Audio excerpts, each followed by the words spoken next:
Milan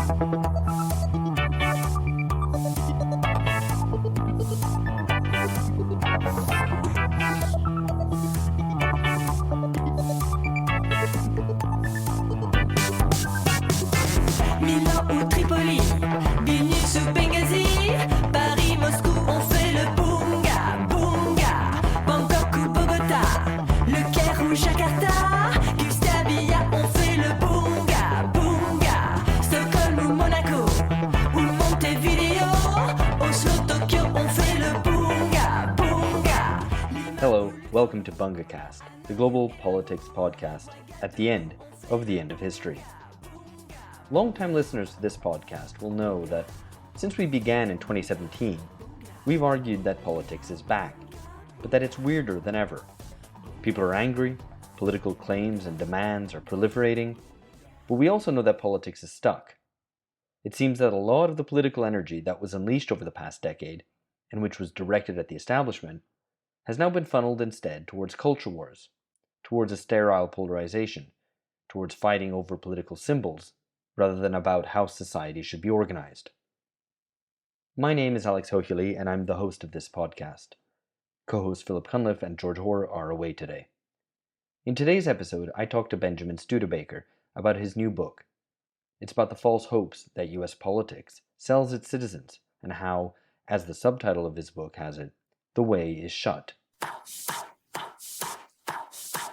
All right, I'm here with Benjamin Studebaker, who did his PhD in politics at Cambridge and wrote a book, which we're going to talk about today, The Chronic Crisis of American Democracy, The Way is Shut, which is, I have to say, before I even say hello to Benjamin, a book of admirable clarity. It really sticks to that clarity of exposition throughout the book, which is a rare feat, I think, and a sort of art in its own right, I guess. I think it makes it a very enjoyable read. Hi, Benjamin. Hey, it's great to be here. That's great to have you. And I did enjoy really reading the book, but I think I have to start off by throwing this at you that, politics ultimately comes down to whether you think a fascist takeover is imminent or if you think the communists are going to take over. And it's ultimately about what fantasy you buy into. And I'm not going to ask you which fantasy you buy into, but, me as a smart person, I don't buy into any of that. But I guess if you pushed me, I'd say that, fascism is the more realistic threat, just because it's probably on balance just a bit easier to generate a kind of fascist-ish movement than a communist movement today, which I guess by default then places me on the left ever so marginally. So, I have to throw that at you. What are you most scared of? Oh, I'm really not scared of either one. Really, not even a little.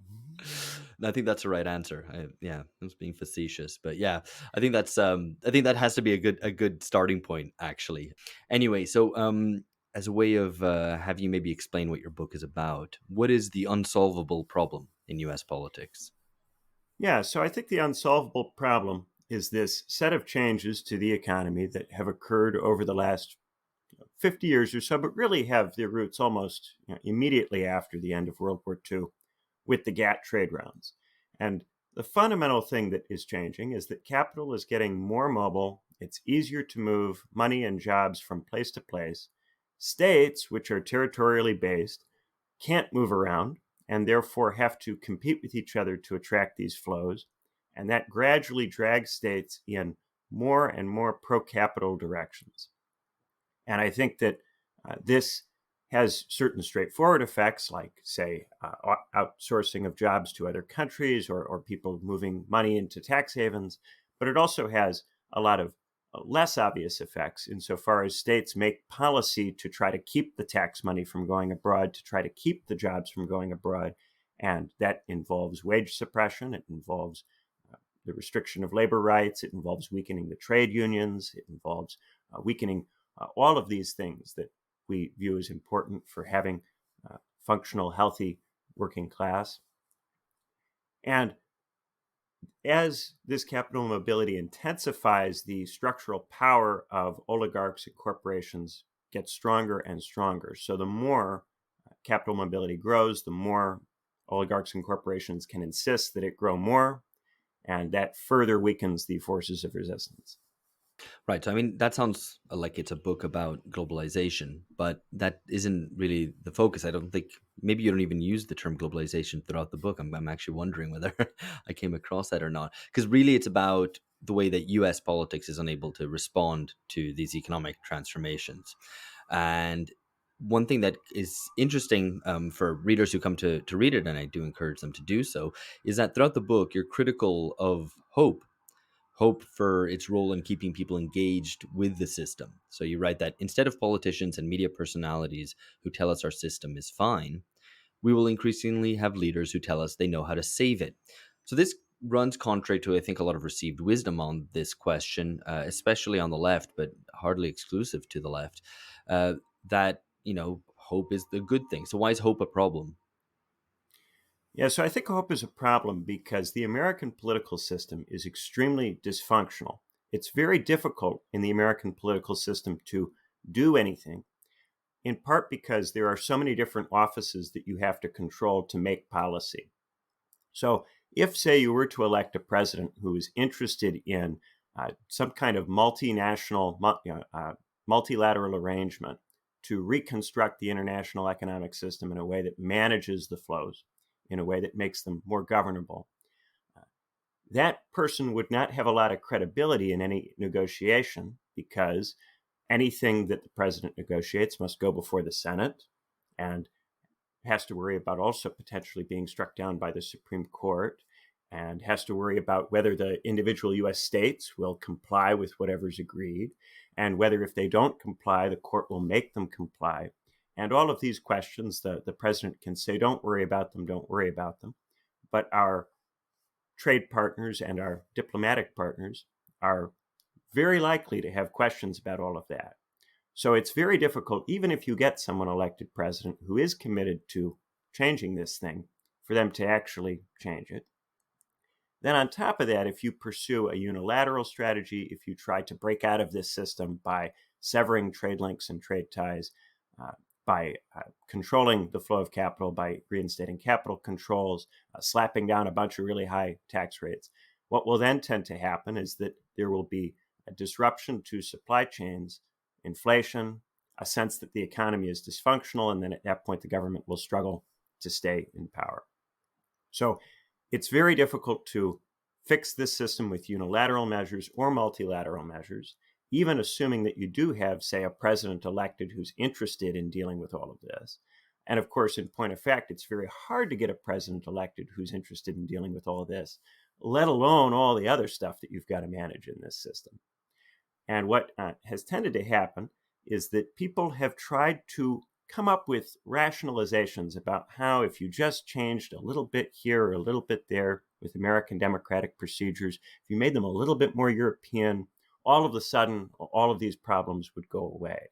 And it would become very easy to do all of this. But if we look at what's going on in European countries are having many of these same problems. They're being towed slowly but steadily in the same directions by the same overarching global forces. Yeah, I mean, I guess we'll come to maybe some comparisons we can make with Europe more towards the end, though I guess with the European situation, the European Union is a way of locking in policy decisions, which the US doesn't have in the same way. And so it does have a little bit more autonomy, which makes it a more interesting political case, maybe. But we'll come to that. Before that, I just, it's interesting, kind of related to this question of hope and the amount of kind of investment people might have in the system. You At several points, I think, point out that politicians make ever more ridiculous promises. And I wonder what the nature of these promises are, because my understanding is that we live in a time of diminished expectations and that politicians have stopped really promising anything.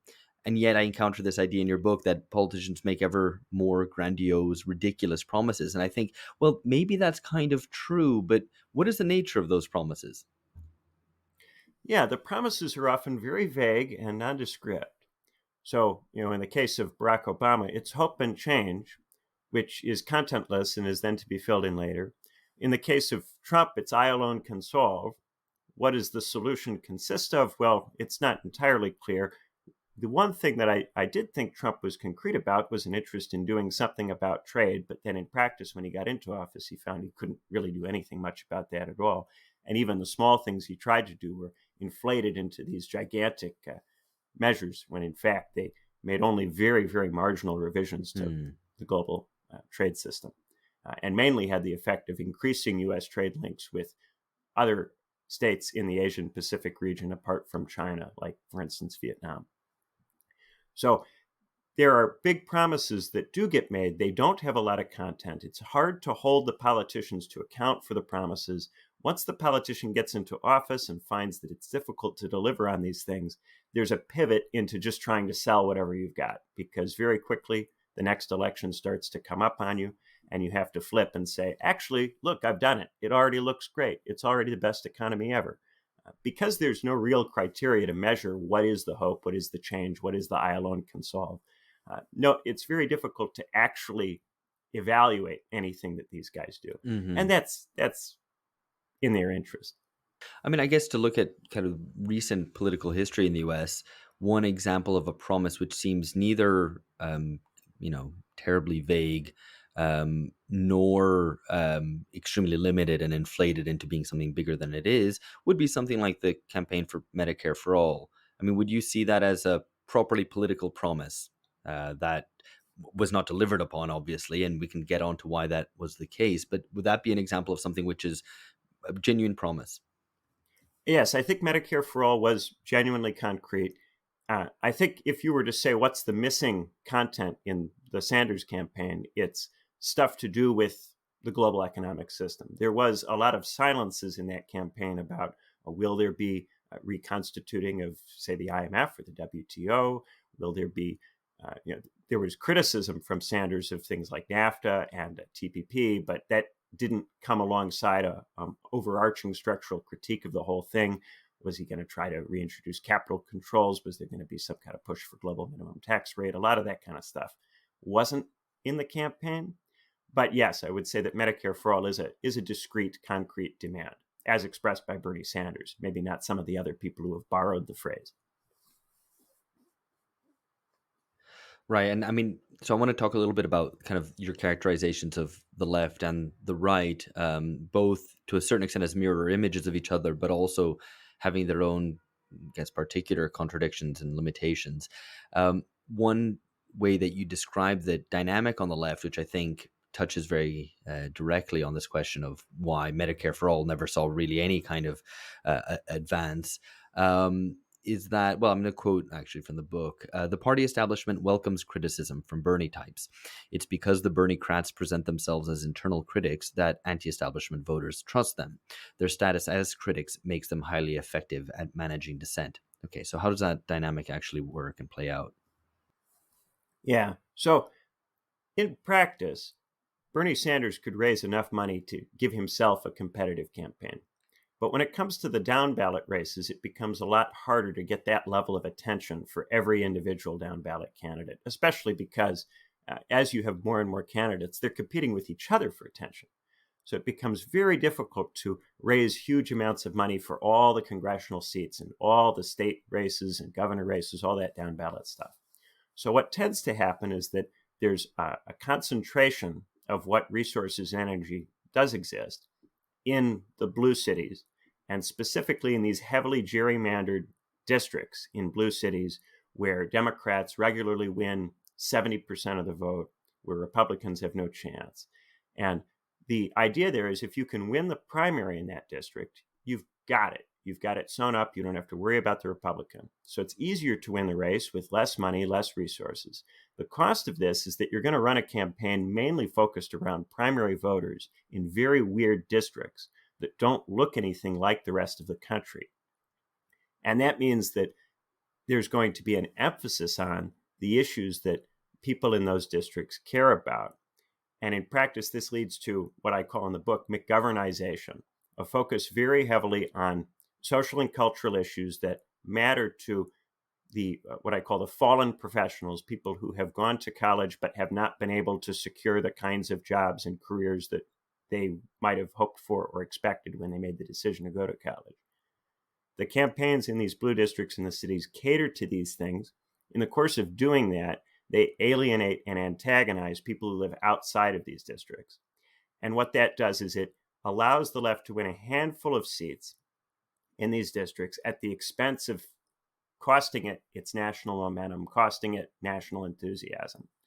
So you end up with half a dozen or a dozen members of Congress vaguely associated with the Bernie-crat thing And there's nowhere near enough of them to do anything. And because there's nowhere near enough of them to do anything, they're in danger of looking completely irrelevant. They're immediately accused of being irrelevant by everybody on the center and by all the establishment media.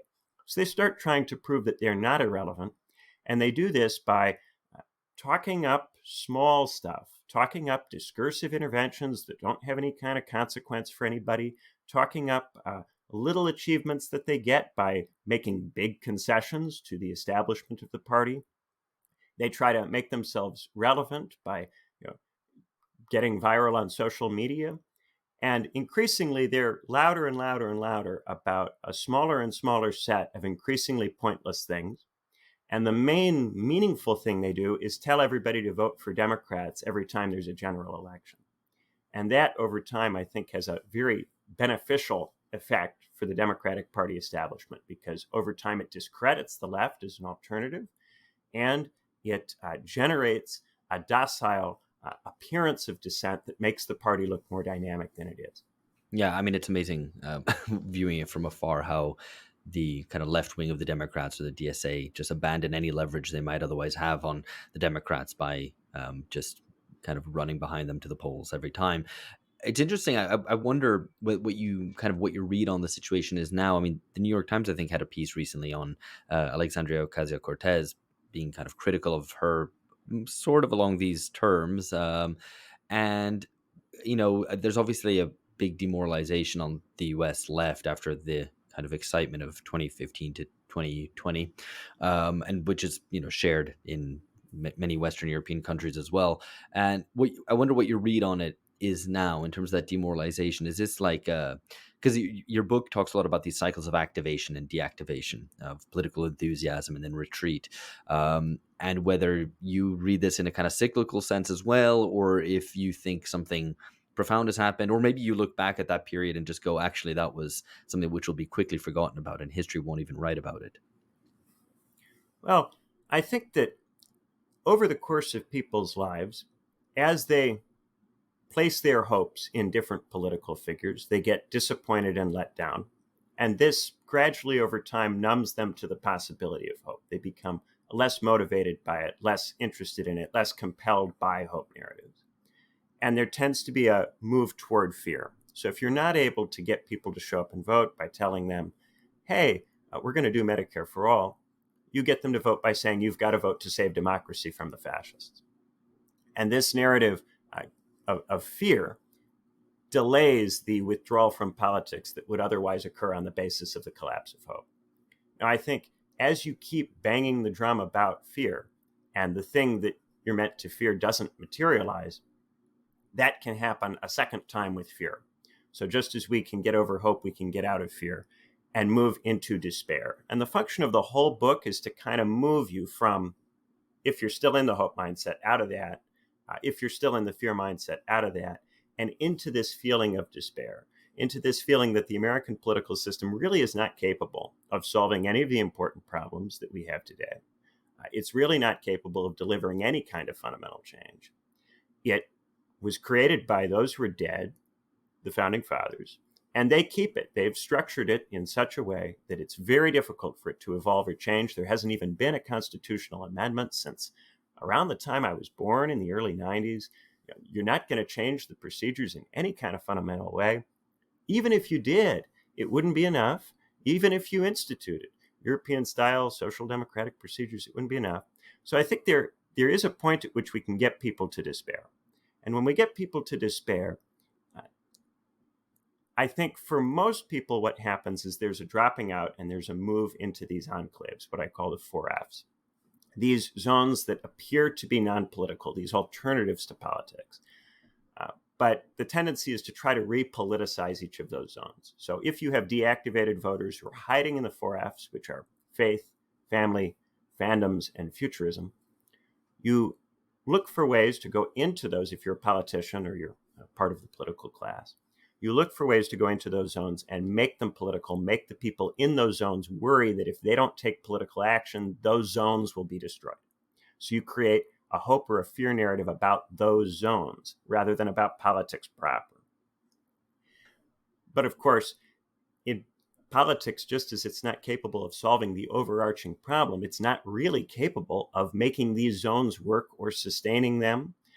It will grind them down over time and make them worse and worse without actually delivering anything truly wonderful or transformational. And this is true whether you view these things in a more conventional sense, if you're interested in, say, traditional religion or the traditional family, or if you're interested in newer kinds of continental European philosophy infused religion, or newer kinds of alternatives to the traditional family structure. It's true if you're someone who goes into fandoms from a more conservative angle of wanting some kind of unitary traditional 80s Star Wars, or someone who comes into them from a more progressive angle and wants new stories that are more inclusive and diverse. It's true in futurism. If you start looking to cryptocurrencies and Elon Musk, these guys are going to let you down. And so what I think there might be some possibility of is that we get to a point where we despair about all of that too. And if we can despair about all of that, then we get to a point where either we have to come up with something to live for, or we have to start killing ourselves. And at that point, that becomes, the only way to survive at scale is to come up with something new. And I would like to get us to a point where we are so over all of these dead ends that we start to think about new ways of doing things, really new ways of doing things, not just rehashed versions of 20th century dead movements that don't go anywhere and don't work. Yeah, or indeed fear of 20th century dead movements, which is where we started. Let's get into this question of despair. I wanted to come to it much more towards the end, but maybe it's now you've raised it, so let's do it. You lay out in a very kind of systematic way the way that hope and fear work. And I mean, on this podcast, regular listeners will know that we've been regularly talking about the politics of fear and what is closely related to it, emergency politics, and the way that both left and right avail themselves of claims of emergency all the time nowadays as a way to motivate their bases and other voters. But this question of despair is more arresting. It's something that I'm already mentioned that the hope question that you introduced, the way that hope is mobilized, I think that's quite interesting. Maybe it's something which is a little bit more present in US politics, just because of the kind of rhetorical styles or whatever, and that maybe I hadn't quite cottoned on to the role that it plays along with fear. But despair, yeah, I mean, you kind of, you're saying we need to reach rock bottom, right? We have to kind of abandon all hope, all expectation that this system will deliver something. Which sounds like, it sounds, I guess, like you're pushing towards a revolutionary or some sort of insurrectionary outcome. And you're dismissive of that as well. So I wonder how you see the kind of despair of existing solutions playing out. Yeah. So I think a lot of people, when they despair about electoral politics, get into some kind of LARPer revolutionary politics that involves, going back to reading Rosa Luxemburg and Vladimir Lenin, and various anarchists from the 1800s, and imagining that somehow we're in a similar situation now, that this is like 1848, or it's like the late Soviet period, and that there's going to be some kind of cataclysm that you can just wait for. And I want to emphasize that in the United States today, there is just really no potential for any of that. I think it's way, way overestimated the degree to which people are willing right now to go out into the streets and be killed for any other type of political system, because no one has really formulated an alternative political system that is compelling to the ordinary American. And this is the creative act that is necessary before any kind of return to revolutionary politics is possible. We need to formulate some kind of new political system that doesn't carry the baggage of the Soviet Union or Nazi Germany, or the some of these third world Marxist movements like the Khmer Rouge, or religious movements like the Ayatollah's regime in Iran. None of this stuff is compelling to the ordinary American, and rightfully so. All of those regimes completely failed. In politics, if a regime is dead, it died for a reason. It died because it could not solve the problems that it faced. So we need to get completely beyond anything that even smacks of analogy with any of that. We need to put all of these historical analogies that everybody's constantly in, we need to shoot them all in the head and move on from them and come up with something genuinely new that is a response to the conditions that we have. And so that's why I really go after revolution. I think there's a lot of rehashing forms of revolutionary politics that are based on the 1800s or the first half of the 20th century or the Cold War, and they're all just as defunct as the ordinary kinds of reformism that we talk about. And this moving back and forth between the Soc Dem reformism and the LARPer Leninism, it needs to die. Both of those need to die. All the 20th century stuff needs to go. Man, there goes my hopes for an American Pol Pot, but oh well, I'll have to find something new. um, yeah, I mean, I think it's right, and to a certain extent, the relationship between kind of martial politics and the experience of war and revolution is too often understated, and people's willingness to die for a cause, I think, is what is missing from that puzzle. I'm not suggesting that needs to. Well, I think it probably is quite important. I think there's probably no way of getting around that. But in a situation in which you have a very professionalized army, I mean, the U.S. still a sizable proportion of the population serves in the military, in contrast to what is the case in Western Europe. But nevertheless, it's still quite small, and I think that the lack of that experience means that it's one of the many ways in which we're very much not in the 20th century. I want to come back to the despair point and revolution and various other these ideas of, and in your proposal that we need something entirely new. But we'll come to that, I think, towards the end, because it might be worth talking through some of the other ideas in your book. Firstly, a little bit on the right, on conservatism, and you make a distinction between small c conservatism, something that I think you come across as sympathetic to in the book, and big C conservatism, and the role that the media plays in turning conservatism into the very things progressives accuse it of being, a social group that is constituted principally by the desire to deny other social groups the affirmation they seek. Okay, maybe you can spell that out for us. Yeah, so one of my overarching arguments is that capitalism and the system of capital mobility, it degrades us psychologically over time. It degrades our psychological capacities and therefore our ability to act strategically, act in a politically effective way. And it does this by subjecting us to enormous psychological stress, which makes it easy for us to be turned on each other, to be made to blame each other for the situation, instead of arriving at some kind of structural critique and then coming up with a way of solving or resolving that structural problem. So I think the right is often, certain parts of the conservative right have a point that there are a lot of qualities that people tend to acquire as a result of living under capitalism that are bad for them and bad for the political movements they participate in. Insofar as people get really stressed out and they start acting purely on the basis of their desire without really having the energy or the reserves necessary to qualify that desire, to think about whether it makes sense to act upon it in that particular way. We don't want a politics that's just libidinal id with no qualification and no strategy. At the same time, whenever you start to talk to people on the right about how to deal with all of that, it tends to become self-improvement projects. It starts to go in that Jordan Peterson direction of clean up your room and make your bed and just get good, just try harder. And this is a complete abandonment of the structural critique that you initially start with when you say something like, consumer culture is destroying people's virtue and it's making them prone to sin. Okay, but then if you're not going to approach consumer culture in a structural way and you're going to blame everybody individually for the fact that they buy avocado toast, that's not going to produce any kind of useful politics. And the argument I make is that both the parts of the left and parts of the right have interesting critiques of all of this. But what tends to then happen is that it gets sucked up into these media machines. The left and the right have increasingly just become businesses, media businesses that are focused on generating engagement rather than generating effective political strategy.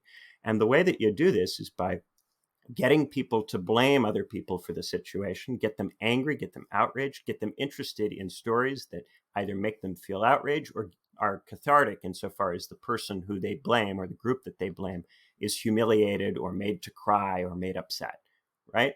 So increasingly, that's what all the political content really does. It's not about generating any kind of strategy. And this over time makes both the left and the right into movements that are mainly based on hate and antagonism and not real political movements as such. And you think there's no class basis to that antagonism? Oh, there's definitely a class basis to that antagonism. So in the book, I make a point to talk about class. And I emphasize a difference between the traditional working class, which I define as people who don't go to college, and the professional class, which I split into the rump professionals, those who actually are able to have the lifestyle that they imagine when they go to college, and the fallen professionals who aren't able to do that. And then within the employers, I make a distinction between oligarchs who can actually benefit from capital mobility and small employers who are geographically stuck in particular places and don't have the ability to benefit from mobility to anything like the same degree. So the case that I make is that you get people who don't go to college. That includes workers, but it also includes a lot of small employers and petty bourgeois. People who don't go to college tend to be induced to adopt kind of right-wing hate frames, blame the immigrants, blame racial outgroups, blame religious outgroups. And then at the same time, those who do go to college who are in that fallen professional group, they are induced to pride themselves on being better educated, even if they don't make more money or have a better standard of living or more stable life, or don't have other markers traditionally associated with success in the United States, like having a house and having a spouse and having some kidlets and a white picket fence, right? Even though they may not have those markers or don't have them to any degree larger than people who don't go to college, these fallen professionals will be told, hey, you're better than these other people because you don't participate in that kind of hate politics. Of course, this itself becomes a hate politics focused around hating the haters. So it becomes focused around hating the people who don't go to college and don't use the right kind of language and blame the wrong people. So they then are, through that mechanism, induced also to play a blame game and to not think in a structural way.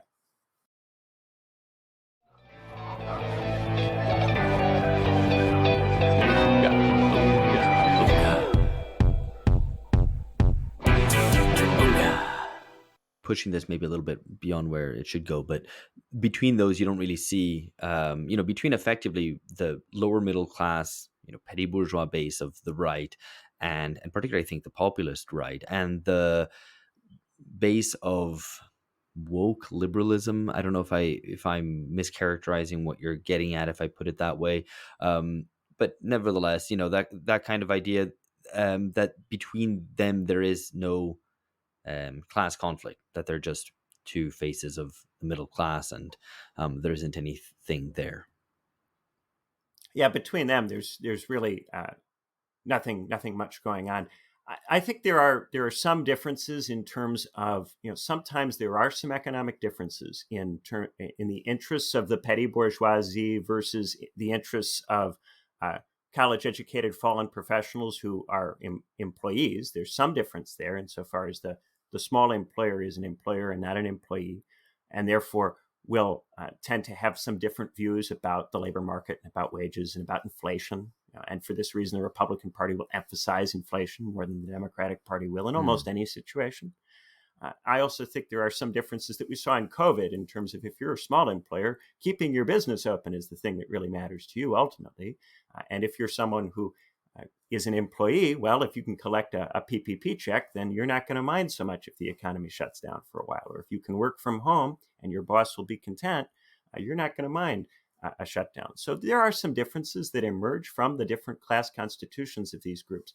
But I would not characterize this as a traditional working class versus the bourgeoisie. That kind of class conflict does not exist currently in the United States. Well, because there are people, and not just in the US, but also in Britain and elsewhere, who are trying to kind of characterize those politics and that political polarization as one which is polarized on class. That, you have the laptop class who are the new elite against the, kind of good, honest workers, but also with some small business owners. And that is, effectively trying to create a class polarization out of that. You don't buy that. Yeah, most of the workers are completely out on all of this. The traditional workers, a lot of them are, for one, there's a bunch of crazy conspiracy theories, some of which might code as right or left wing, but a lot of which are just crazy and out there, that a lot of traditional workers are into these days because they aren't in labor unions, aren't organized in any kind of way where they can get decent political information, and are trying to make sense of this stuff without trusting the rump professionals. In both cases, it's rump professionals who make most of the content for both the progressive and conservative factions. It's rump professionals, people who went to college and succeeded, who make the content, and they get their money from oligarchs. In both cases, that's the root material base for all of the media content. So I think for the most part, I call them the American subaltern. I think most workers are at this point withdrawn. Voter turnout in the United States is always not very good. A lot of them don't vote at all. Or they're fringe voters. They vote for whoever seems funniest, for whoever generates good memes or good content, seems like an entertaining ride. There's a lot of flippant voting. There's a lot of despair. And there's a lot of just disengagement and not wanting to be involved. Yeah, I mean, certainly. I mean, if 40 to 50% of the population doesn't vote, then that obviously stands to reason that it all stacks up. Yeah, I mean, there's obviously the role. I'm actually kind of even reluctant to raise this because I'm tired of it, and I might bore myself in asking the question. But to speak the language of the rump professional, which only the rump professional would understand, is the role of the PMC. And I think I'm bored of this discussion in part because I think a lot of when you say that term, at least to those who understand it, which is generally people who've gone to university, have radically different images in their head of who that means. For some, it might be someone like the head of the IMF. And for someone else, it's just a kind of a salaried worker, and earns a little bit more or is more credentialed than someone else. I mean, I don't think do you use this term in the book? I don't think you do. So I assume there's a reason for that. Yeah, I do not use PMC as such. I talk about the professional class. I make this division between rump professionals and fallen professionals. The main way I define professional in the book is someone with a college degree who still derives most of their income from employment. So it can be a salary, it can be a wage, but someone who is not getting most of their income from, say, family money or rents. So it's still someone who has a boss, or who it could be someone who's self-employed and has clients, but who is still getting most of their money from a job, a conventional job. So that can include people like a CEO who relies on a really, really high income. That would be someone who's professional class. It can be someone who is a television presenter. It can be someone who is an executive. It can be someone who is a tenured professor. It can be someone who works in STEM fields. It can be an engineer. It can be a rump professional, someone who's made it and is able to significantly benefit from the fact that they got a college degree. Their living standard is substantially higher as a consequence of it. That is a rump professional. A fallen professional is someone who's been to college and works a job, but doesn't get the benefits that you would traditionally associate with that. So someone who works a job that isn't substantially better than, say, a traditional steelworker job, where if you were to line up, indexed for inflation and inclusive of all the benefits and pensions and so on, what the steelworker in the 70s gets, and you were to compare it to what this college-educated person gets, you would go, well, you could make an argument that the steelworker has a better job and a better situation if you take the assumption that the steelworker isn't going to get laid off in 20 years when the steel company moves abroad or automates it with robots. In a vacuum, a fallen professional's job doesn't look much better than a 70s steelworker job. Yeah, I mean, all this kind of brings to mind a point, which is that the decline of America, I guess, was felt by industrial workers basically a generation ago, and that now it's hitting the middle class, sections of the middle class, right? And to a certain degree, I'm going to be unkind and say that your book is and you can reject this and you'd be entirely right to do so, but that your book is a kind of anti-globalization politics for the middle class, but in a very different way to maybe the way that would have been understood in the 2000s. In the middle class, I mean that in kind of lower middle class. Well, I do want to say that if it were possible to get together multilaterally and to reconstruct the global economic system with rules that make it work better, that make it work for ordinary people, that would be better than just deconstructing it with unilateral withdrawal. I subscribe to the idea that multilateralism is better in principle than unilateralism.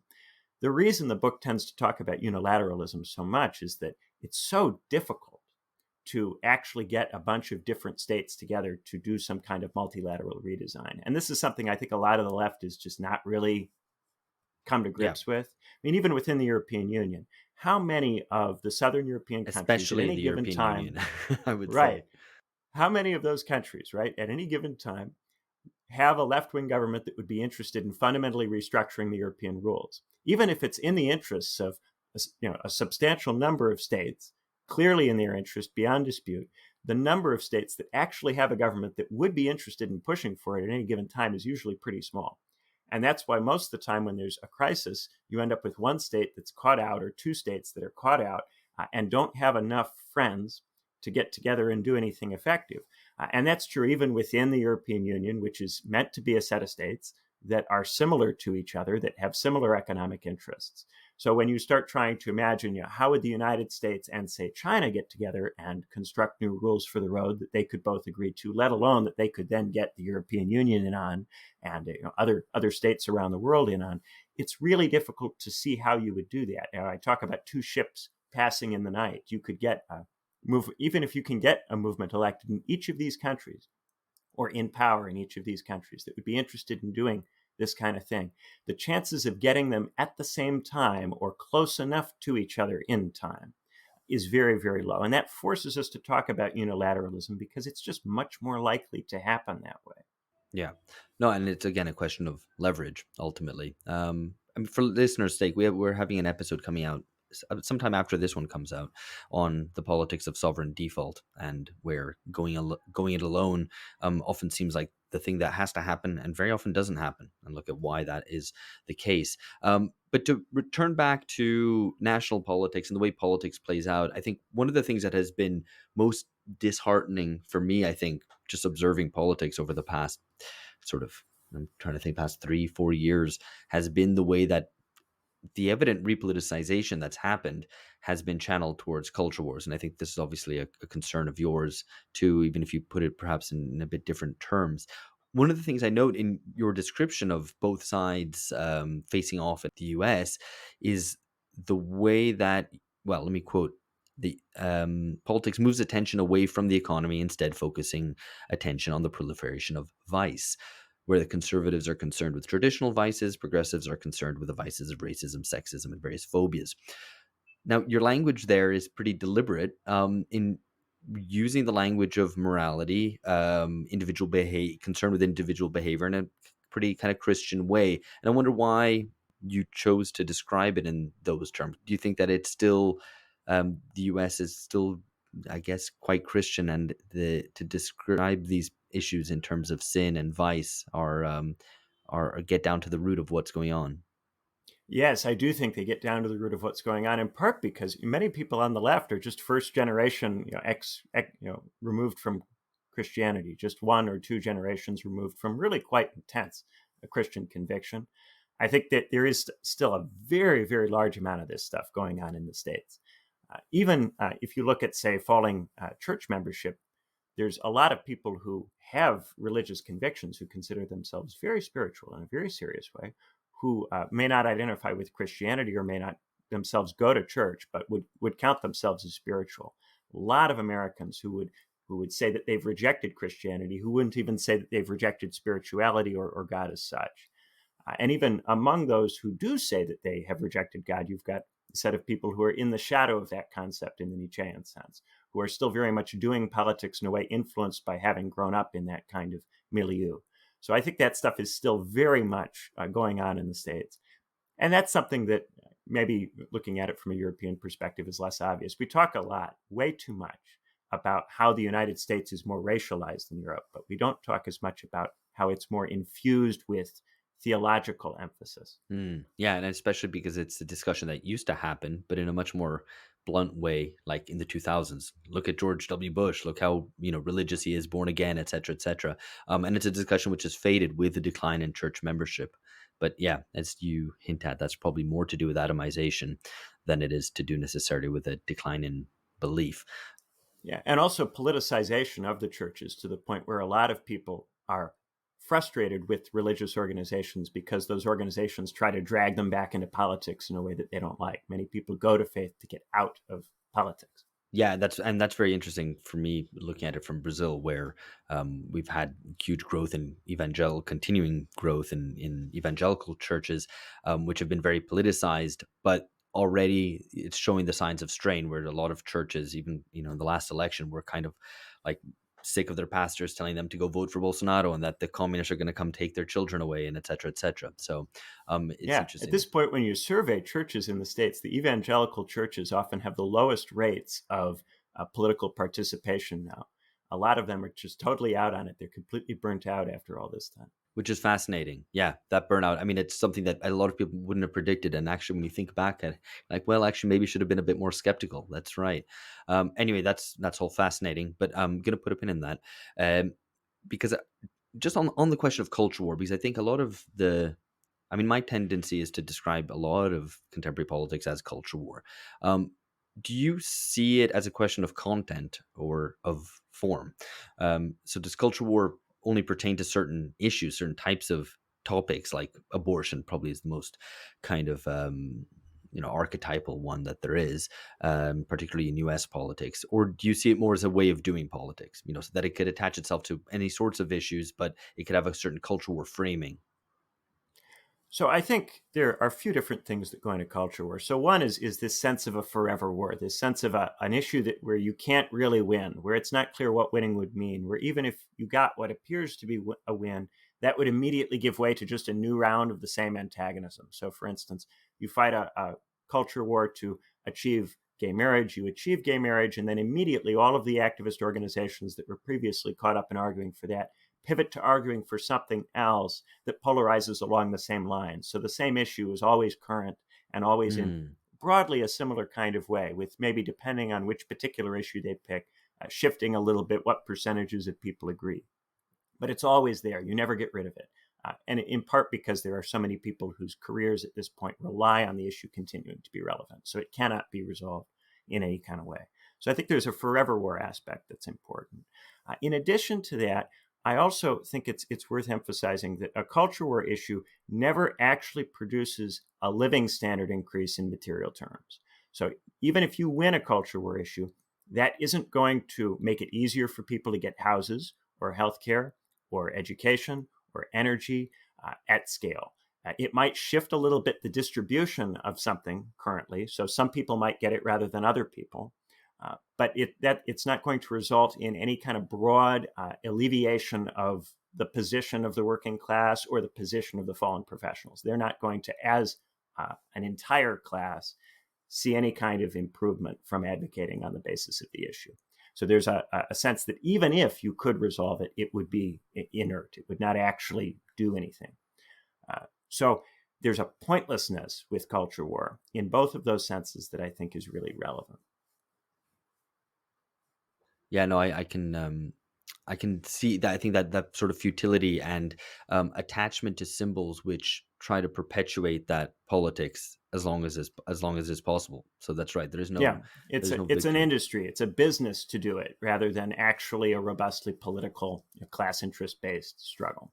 And I think for a lot of participants, I mean, ordinary participants, not the sort of, as you call them, rum professionals who are leading this stuff through the media, but just ordinary people who participate and align with one side or the other. I think both sides think they're doing class politics, not explicitly and not certainly not in those terms, but I think there's a perverted form of class politics that they're thinking they're fighting for the ordinary man, the ordinary good person somehow against the evil parasites at the top, which actually ends up sounding like a kind of anti-Semitic socialism of fools version of class politics. But maybe that's appropriate too. At any rate, there's some kind of us here at the bottom against there's them up there at the top, and both sides kind of do this. Yes, and this is because the working class has become subaltern in the United States. It's not able to speak. It no longer has organizations through which it can speak. The unions that still exist that are meaningfully influential are usually influential because they're in sectors where you've got professionals in them, or you are dealing with sectors where you've got, for some reason, some kind of structural or institutional advantage for the laborer. In most of the economy, the workers don't have those kinds of advantages. So the organizations that used to organize them and attempt to speak for them, even if in a sometimes ineffective way through mediators that were not always trustworthy, those organizations are basically gone. And so workers can't really speak in US politics. And that creates an opportunity for rump professionals to market themselves as subaltern whisperers, as people who know what's really going on with the working class, people who, oh, I know how to mobilize the workers to come back to politics and vote. Because ultimately, the workers are not going to do very much apart from vote. The only sign that you really have that you've managed to reach them is that they've shown up and voted. And that becomes a whole, within political science, I think there's an enormous, probably a whole, maybe subfield is too strong, but a significant area of research interest in just how do you get these people to show up?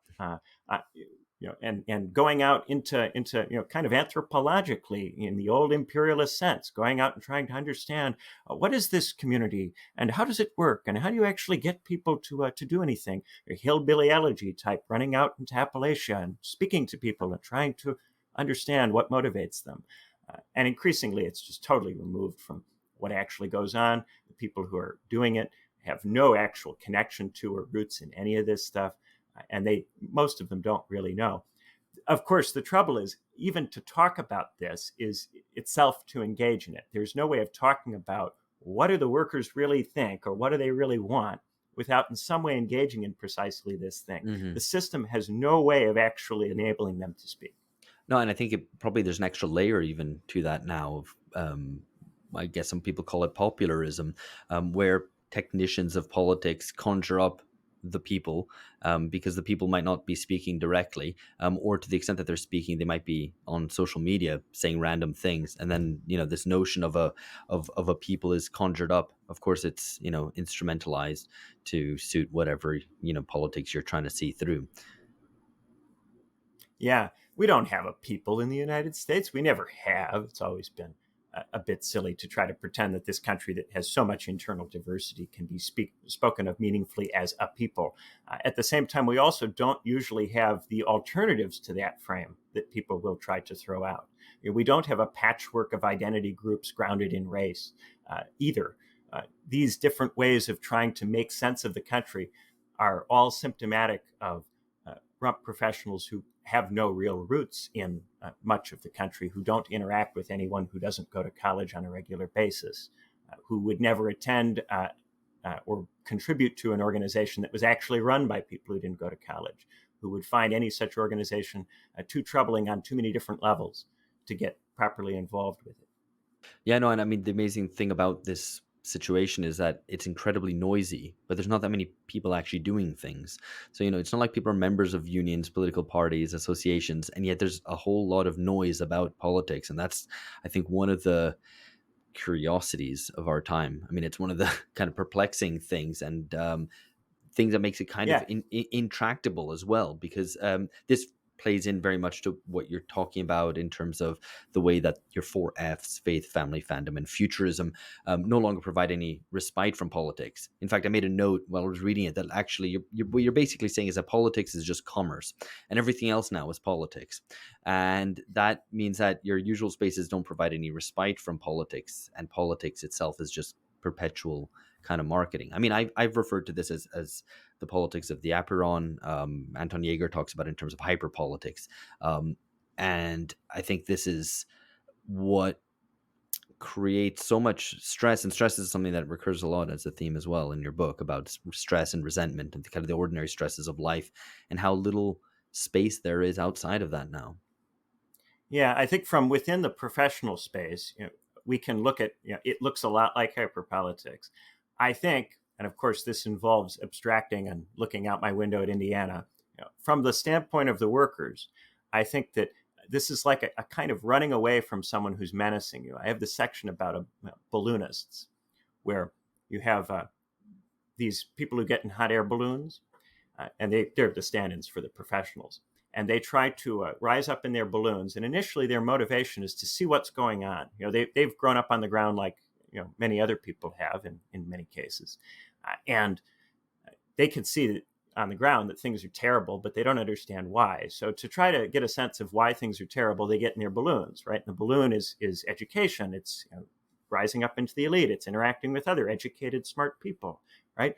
And as you get into the balloon, you think you can see, safe places that people on the ground might go and things they might do that would be constructive, right? You call down to them and try to tell them what to do. And when you're not too high up, you can hear some stuff from them down there, and you might be able to interact a little bit. But what will tend to happen is that you'll try to get higher up into the air over time. And you're incentivized to go a little bit higher up, because the higher up you can go, the more people can see your balloon and the more people you're going to be able to reach. And perhaps the more people you reach, the more money you tend to make. So the further up you go, the more you become interested in just looking around and seeing what are the other people in balloons doing, and comparing your balloon to their balloon and seeing who's got the nicer balloon. And you can still shout down to people down there, but increasingly it's hard for them to hear what you're saying, and you can't really hear what they're saying. Increasingly, you can't see really in any detail what's going on for them on the ground. So you get to a point where you're just way up in the sky and you're really talking to nobody except other people in balloons. And at that point, you've become pretty much useless. Nobody really follows you, and you're kind of past it. But it doesn't matter, because you aren't important. The people who fund the balloonists can go find somebody else on the ground and give them a balloon and start the whole thing over again. And you get to a point where, if this goes on long enough, you can imagine people on the ground would just start to become really suspicious of people in balloons. And as people in balloons become more and more desperate to get people on the ground to listen to them and follow them rather than the other people in balloons, they'll say ridiculous things that don't make any sense. They'll tell people to do stuff that's counterproductive, that gets them in trouble. Eventually, you would start to see the people in balloons as menaces, as really something you'd quite like to avoid. And I think that's where we are. I think most working class people who don't go to college regard all of the people who talk as people who are just trying to get something from them, who don't really have an interest in helping them, and that they'd be better off avoiding. So hyperpolitics among the balloonists is always mirrored by this desperate bid to get away from politics that still goes on, but it goes on among people we don't hear anything from. I think that's right, though. I mean, those people on the ground, to use your neat image, also seek ways to explain the world. I mean, you made reference also to kind of crazy ideas or conspiracy theories or whatever, to also make sense of this world that is completely out of control.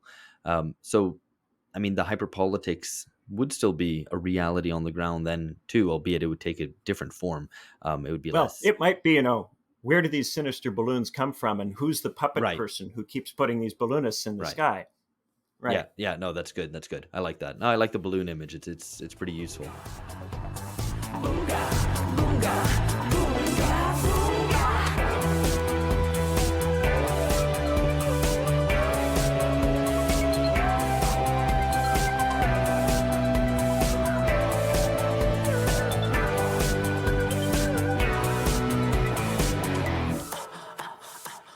So, to kind of talk about the kind of flipping back to the international side of things, your concern is with globalization, effectively, and I think that's probably not a bad place to start politics. I assume you see that as a starting point, as a kind of focusing on that, rather than necessarily being the sum total of your political vision or ambitions for the world. But I mean, it did make me think, like. And I was thinking this kind of reading your book, whether, the anti-globalization movement or alter globalization movement in some ways came too late and also too early, which is to say that, the late 90s and 2000s was a time in which, economies were still growing. Society had been, greatly depoliticized through, kind of neoliberal techniques of removing questions from contestation. And because things were kind of going okay, no one was really paying attention. And so politics was done by those who were doing it for people over there. So that's what all the concern about development, as crucially important as it was, questions of third world debt, completely odd, still very much unresolved, were kind of took the forefront. And in some ways, it would have been good if that politics had existed in the 1980s, not in the late 90s and 2000s. But also, now might be a good time for that politics as well, one which would be grounded in a kind of self-interest, a collective self-interest in rich countries as well, not just for people over there. I mean, can you conceive of a politics like that? Is that something like what you have in mind? Well, I certainly agree that globalization became an issue long after the point at which capital mobility had become too strong a structural lever for us to resist it through the mechanisms that people thought would be effective in the 50s and 60s. In the 70s, the labor movement just really couldn't contend with all of that. And then by the 80s and 90s, it was a shell of what it was, and it was even weaker from the standpoint of trying to organize any kind of meaningful or effective resistance. At the same time, in the 80s and 90s, growth rates were still too high for people to really be at scale interested in economically renegotiating everything. If anything, in the 90s, you had this period of enormous confidence in this system that would have prevented any kind of major restructuring. So yeah, I think the anti-globalization movement is too late in the sense it came after the point at which capital mobility was too strong to resist through conventional 20th century means, and too early in the sense that there wasn't enough misery in the 90s or acknowledgement of the misery that was occurring for there to be meaningful change. As far as what we do now, I mean, the globalization movement, because it existed at a time when the labor movement was so weakened, was not properly connected to that labor movement. And there was still, I think, a very professional character to the globalization movement as a consequence of that. Yeah. Now, is it possible to get something that mobilizes a working class at this point, that even enables a working class to talk? I think that's a very difficult thing to imagine from here, especially if we're thinking about trying to just start up labor unions in the way in which somebody might have thought about starting them up in the 1800s. And if you're trying to follow some kind of playbook, it's worth bearing in mind that the only way any of that stuff really got off the ground was through the world wars and the chaos that they caused, even in a context where we had that lower level of technological development, lower level of industrialization, lower level of mobility. It required enormous disruption to actually allow all of those strategies and tactics to do anything really for working people. If not for the world wars, there's every reason to think that all of those strategies would have been largely ineffective, and that we wouldn't be really any better off than we were then, in the Gilded Age. Yeah, no. So I think that it's this creative question of, can we formulate something new that, and I'm really not sure if we can, and it's something I want to work on for the rest of my career in various different ways, and I hope I can get other people to also do it. If I can have any kind of impact on people who think seriously about this kind of stuff, it would be, let's just stop doing historical analogies. Just stop doing them completely. Stop comparing this time to other times, and to stop trying to do strategies and tactics based on models from the past. Yeah, no, that's absolutely right. Because really, this is much more like 1846, I would say. So that's why we should stop making historical analogies. No, I'm being facetious. We shouldn't do what they did then. Yeah, it didn't work. Right. Yeah. No, I'm completely on board with that. I want to come on to new ideas and where they come from in just a second. But staying on globalization, I mean, I think it's true that very often the biggest push comes when the door is already left a little bit ajar, and the past 5, 6, 10 years have been a story of leaving the door a little bit ajar on deglobalization. So to a certain extent, I think there's an opening that's still there, which, I mean, it wasn't there in 2007. So, I cling on to that as my little bit of hope. But I do generally think, I mean, we can look at failures, but ones which came from a position of actual possibility, however constrained, and that was, Greece and 61% of the Greek population declaring that no, we don't want to buy this shit anymore. We want out, or at least we accept the consequences of saying no, we don't want this bailout again. The Brits saw through Brexit, for all that it delivered a kind of a Brexit in name only, a sense of no real change, albeit outside of the EU now. But nevertheless, there's kind of something there. And it makes me wonder why you seem so downbeat when you say something like in the book, multilateralism is unlikely to succeed without the credible threat of unilateralism. Yet the credible threat of unilateralism destroys the economic credibility necessary to win elections and get a chance to pursue multilateralism in the first instance. Now, not to repeat the discussion about multilateralism and unilateralism, I think we're totally in agreement about the need for unilateralism to be wielded as a threat and as a genuine, credible threat. Otherwise, you'll get no multilateralism at all. And this is where the left is generally very wrong on this. Certainly, the kind of Western European left. But this question of losing economic credibility, well, yeah, but isn't any quote unquote progressive or radical politics going to quote unquote lose economic credibility amongst the media? I mean, isn't that just something that you kind of price in? That's the cost of entry, basically. Well, I don't just mean with the media. I mean to the point where you can sustain the government across time. So if you do policy that causes so much economic disruption that the media is going to be able to frame you as irresponsible in such a way that you will then lose the next election, then even if you have done some pretty radical out there stuff, you aren't able to sustain it across time. So in the case of something like the UK, I'm really depressed about the UK. I'm really depressed about the UK because the UK did not really sever trade ties with Europe. The UK went to great lengths to minimize the trade disruption that Brexit caused and the mobility disruption that Brexit caused. And to a very large degree, the UK is still trying to make itself a financial center and to attract capital through tax cuts. That is the Conservative government's preferred way of trying to manage Brexit. So when I look at the UK, I go, this is a country that has done Brexit, but is completely desperate to remain connected to this system. It's not actually trying to get out of the system by doing Brexit. It's trying to use Brexit to give itself an aesthetic cover for remaining in the system.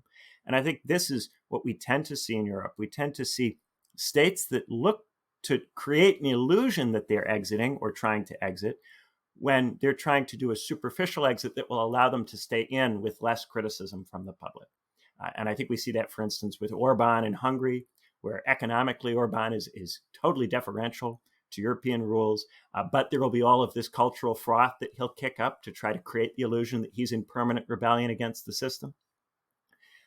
Similarly with Greece, yes, there was this vote, to go out, but now, Greece is under a conservative government that follows the rules, or at least wants to make sure everybody believes it's following the rules. This is what I'm seeing in Europe. I'm not really seeing anyone actually pull the plug on the trade relationship. And even the paperwork that Brexit kicked up without pulling the plug on the trade relationship seems to have created enough inconvenience that it's hurt economic growth. Compared to the European states that are still in the EU, the British economy is not looking as good. And even this small change in British growth rates relative to European growth rates has led to a lot of instability, with prime ministers coming and going and everybody coming in and going, I can make the Brexit thing work. And ultimately, we're not really getting the kinds of real economic change that Brexit ostensibly was meant to deliver. Yeah. So that's where I would express depression. It is depressing. I mean, I've said this before, but I find British politics today the most depressing in the world, or at least of things that I kind of follow, and not in a kind of Congolese mines depressing kind of way, or Brazil's lack of a future depressing, or even like the US is going insane kind of depressing, just low-key depressing. I mean, its own internal inward-facing politics and media discussion testifies to the way that it's kind of just flip back to a status quo ante of like 2015, even though they've gone through this massive constitutional change effectively. I mean, I think because the procedures don't matter that much. Representative democracy, it doesn't matter how you configure it. It doesn't work. Right. I mean, the fact that you don't have, and here I'm kind of ventriloquizing my podcast mates. George and Phil are very involved in kind of Brexit, but so I think I would be remiss if I didn't try to do this, which is to say, the fact that that elites now, national elites, are not answerable to people outside, but only answerable to their own constituents, means that even though they might be completely irresponsive right now, it means that there'll be a legitimacy vacuum at every stage in proceedings, in a way that wasn't the case before, where they could always go on, but it's the EU making us do this. It's out of our hands. Now it's in their hands, and they are pretending it isn't, but they're pretending. Yeah. So I do think that it has created a governability crisis where these guys can't stay in office for any length of time because they can't deliver on the promise of Brexit. So at some point, they will probably try to get relief from that by trying to get back into the European Union. That's what I think they will eventually do. their alternatives to that are to actually pull the plug on the trade relationships and on the integration. And if they actually pull the plug on that, then there will be huge inflation, and they'll get killed through the supply chain disruption. If they do it gradually, there will be a ton of capital flight run on the bonds and all of that, if they give people time to respond to it. So I don't really see any particular way that they can make it work. Now, if the UK was a much bigger state with a much bigger economy, the fact that it's got a unitary system, if you could just transplant the British political system into the United States has a scale advantage that might make it a little different, but there's no possibility of getting something that unitary in the United States. You would have to completely rewrite the American Constitution to do that. And there's no way you're going to go around in the United States and go, the British political system is a wonderful, credible alternative. We should have Westminster, Westminster model, with a unitary parliament. This is not going to fly in the States. The biggest concession I would give to the reformer types is if you can really imagine a unitary parliamentary system that is heavily based around a single house with elections that are very likely to deliver majorities to a particular party. So with something like first past the post, you can envision someone winning with 35% of the vote, a stable majority. And then if you had the economic weight to throw around, maybe if you're really big and really powerful, you might be able to get somewhere with that. Yeah. But even then, you're going to have to deal with the fact that other states will not necessarily have governments that are interested in cooperating with you. And there will be sizable economic disruption for anything you do, even if you do it in a really big, powerful state like the United States. Yeah, so I mean, this is one of the paradoxes of politics today, but actually, the more I think about it, it's kind of continuous with the politics of socialism in the 20th century, certainly the first half of the 20th century, which is that to have the sorts of disruption necessary to break these trade bonds and reconfigure, if not the global system, because states, bar maybe two states existing right now today, would be able to reconfigure it in any significant way. But at the very least, kind of domestically try to start anew, start afresh, and encourage other like-minded states to do so by the force of your example, or just simply by the disruption that's caused, that it spills out and reconfigures the international scene in such a way that, hey, maybe Greece has left the Eurozone now, maybe Italy will bomb out too, and then suddenly things are moving very fast, right?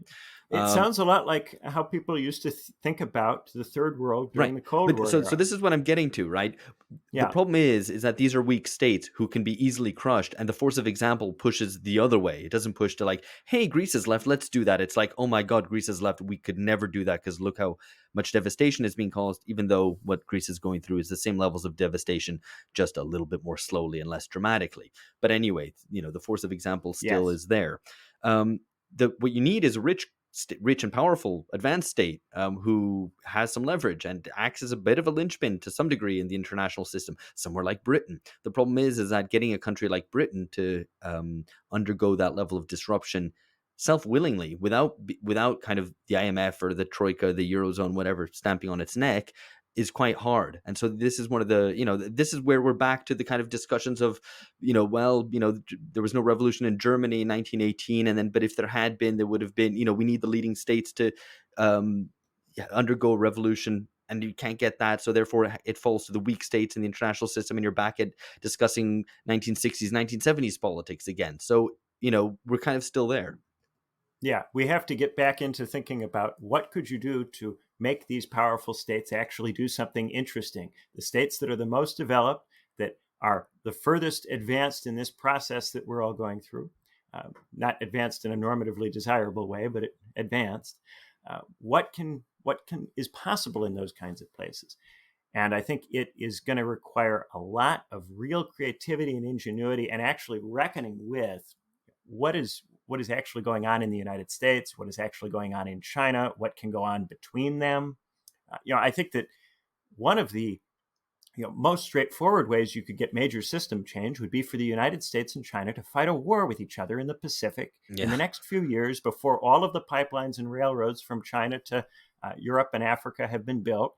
If the United States fought a conflict that completely destroyed Pacific trade, then you would have an opportunity to do something new. But for that to happen, you'd have to countenance something like that. And none of us could do that and feel good about ourselves or feel in the least bit like responsible actors for saying that something like that ought to happen. Yeah. So what we need is some more realistic path to a better world than that kind of mess, which is otherwise, I think, where all of this is headed. The only way I really think all of this is likely to end, if we don't get really creative really fast, is with the United States and China fighting a war that disrupts Pacific trade. Yeah, unfortunately, I wish I didn't, but I do agree.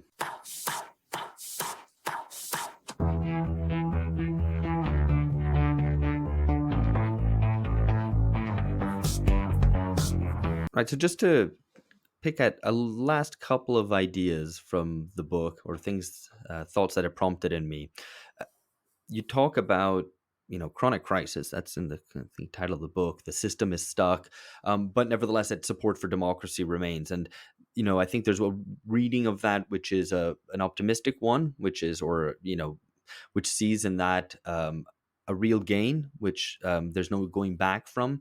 That Americans all subscribe to democracy, and that's not going to be shaken. And that there's a genuine historical advance, I think, in the way that it creates a taboo on speaking the alternative. And I think taboos do testify to a certain sense and testify to progress, right? But there's a conservative reading of that, or rather, there's a reading of that which sees in it a conservatism, which is, well, we're going to be wedded to this system, and that there's no real thinking beyond that. I want to push this in a different way, which is that maybe we shouldn't read that much into that tacit support for democracy, or even explicit support for democracy insofar as survey data testifies to it.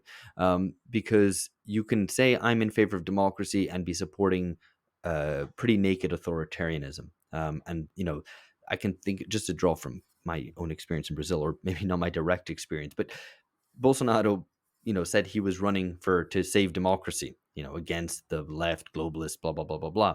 The 1964 coup in Brazil was called, and remains called by a lot of the military, a revolution and not a coup, because they don't want to say coup. And at the time, it was justified in terms of saving democracy from the left. And that was a coup which was such a crucial turning point in the country's history that it undermined any drive towards becoming an advanced country, which Brazil was on course to do at that time. So my question to you is, maybe, are you not too complacent about American support for democracy, or even the fact that authoritarianism might come disguised in the language of democracy? Yeah, so I have a chapter in my book that's kind of focused around these arguments, chapter 3, which is the argument where I make this case that there really isn't any possibility of slipping into authoritarianism in the United States. What it really comes back to is this concept I have of an embedded democracy, a democracy that has lasted long enough that because it's so old, it becomes really difficult to imagine changing the system. I don't think there are very many countries that have an embedded democracy.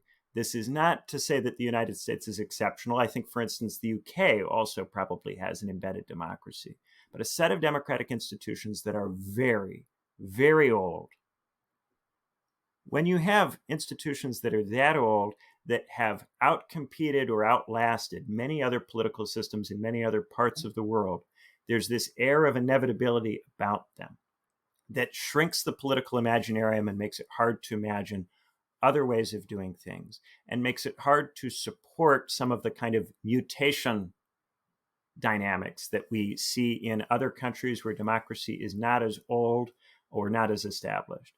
And so this is one of the reasons I make the case for not making any analogies between the United States and countries that don't have that kind of history. So this is not just an argument that the United States shouldn't be compared to, say, poorer states or states that are less developed or less advanced in capitalism than it, but also that it should not be compared to democracies that are not as old. And when I say not as old, I mean democracies that are not 200 plus years old. Now, when I say democracy, I'm not saying necessarily what you would regard as a normatively desirable or good democracy. So, for instance, the fact that American democracy was marred by, say, slavery in its early history, that doesn't change the fact that it's pitched as a democracy in terms of its legitimation mechanics. It was framed then, as now, as a democratic republic, and therefore it was framed in democratic terms. So I'm not saying that the United States is a perfect democracy or a good democracy or in any way a better democracy. In many ways, American democratic institutions are worse than those of younger democracies because it's so old, it started so long ago, and at the point at which it was created, you could do all kinds of things that we would now consider unacceptable. Same goes for the British Westminster system. It's because it's so old that it's so funky and so strange, but also that makes it much more difficult to abandon or throw out. Now, the British political system, because it's unicameral and because it has an unwritten constitution, it allows for more procedural experimentation. You can try a wider variety of procedural reforms in the UK than you can in the States. But that's the other thing about the States. Because the United States is so procedurally locked down in that written constitution that's very hard to amend, the kinds of general over time changes that you might try to make in other political systems are much more difficult to make there legally. But then on top of that, you've got the embeddedness that makes it really, really hard to imagine even wanting to go somewhere that's analogous to some other system or some other state or place. This is, I think, the really undervalued and discounted thing about the United States and perhaps the UK and maybe some other countries that I'm personally not sufficiently an expert in to classify as embedded or not embedded, that I would invite an area expert or a comparativist to think about. I mean, I'm trying to go through these, and I'm trying to think of who who these other old democracies are. I mean, yeah, maybe Switzerland, 200-year-old France. democracies. I don't know. Yeah. France has got all those revolutions and, Well, and exactly. all of those periods of monarchy, and also throwing out the Constitution completely in a period of insurrection, even if you replace it with a different republic. That's not embedded. You can't have 5 republics in 200 years and be embedded. That's what makes France different. Yeah, no, I think, but you're right that the cases are very, very few, if at all any, beyond the US and the UK. I mean, it does sound to me like, that meaning of democracy is a democracy in which, that oligarchs or other powerful people won't be able to take complete charge of it. Democracy means negotiation for those who are wealthy and powerful, and that it's a situation which I will be able to negotiate. I'll be able to lobby. No one's going to take over and act entirely against my interests. So I'll accept conceding a little bit of influence and power because we can share it. So I think it remains a democracy in that sense, and that's what people. A civil oligarchy in Jeffrey Winter's book Oligarchy, where he classifies the 4 types of oligarchy and says that representative democracy is a civil oligarchy, an oligarchy laundered through impersonal institutions. That's what representative democracy is in the United States and in the UK. Yeah, and certainly as they've become hollowed out over the past 40 years, that I think definitely has become the case.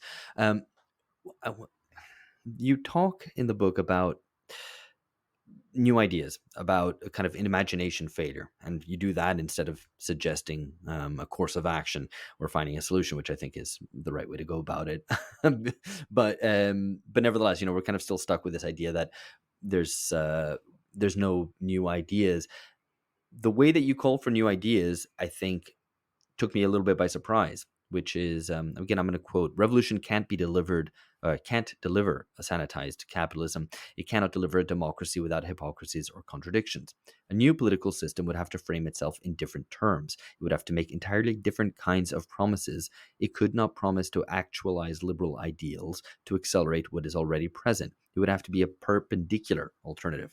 Okay, so, I mean, that sounds to me like you're saying, well, we have to give up on what's called imminent critique, and also of challenging the reigning politics on its own terms for failing to deliver that which it promises. Instead, you're saying we have to have completely new promises. And that's I don't know, that took me by surprise. And it also sounds like drawing a big line underneath the whole experience of the 19th and 20th centuries, and maybe even the late 18th centuries, and going, right, we need something entirely new. Is that where you are with this?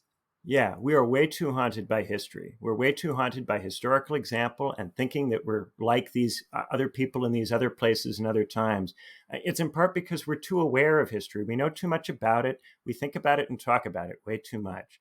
It's funny because I went to Cambridge, which is a place that really does, history of political thought and is very historically rooted. And my supervisor at Cambridge, David Runciman, the thing he said to me that really changed the way I think is, well, it's all well and good to compare, the United States now to the United States in the 30s, or the United States in the Gilded Age, or whatever. But what's different about now? And that has really stayed with me as the thing that I think nobody is really doing is what's different about now. What is is special about now. And I think at this point, we all feel this sense that everything in the culture is just a regurgitated version of something else. Even the movies are just endless remakes and regurgitations of other stuff. They don't speak to our time. They're all nostalgia trips. So I do think, just like we talk about in the 1700s, this, the Enlightenment, it drew a line under the scholasticism and the constant, medievalist, analogies. People make this kind of a frame of, there was modernity and there was antiquity, and you can make a distinction between a modern thinker and an ancient thinker. And that line was always a little bit overstated. It was never the case that there was any kind of clean break in that way. But what people during that time recognized is that there was a necessity of trying to draw a line. You will never completely draw a line. You will never completely get rid of the past. But there was a need to try to think about these societies as different and distinct from the societies that had come before, and to make that line. I think we need to do that again. I think in terms of what our intellectual task is, it's if we're going to do an analogy, it should be to the 1700s and to that need to completely have a new epoch and a new line between now and what came before.